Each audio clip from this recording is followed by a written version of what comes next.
আর একটা ট্যাঙ্ক, মানে পাশাপাশি দুইটা ট্যাঙ্কে জেব্রার বাচ্চা থোয়া। অসংখ্য অনেক অনেক জেব্রা বাচ্চা বড় বড় হচ্ছে আলহামদুলিল্লাহ। তো কেউ যদি নিতে চান, Rajshahi BD Rajshahi fish farm লিখে ফেসবুকে সার্চ দিবেন।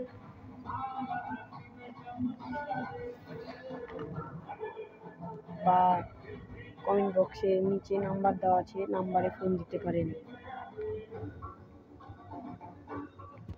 এই যে আমাদের পুকুর, সেই পুকুর।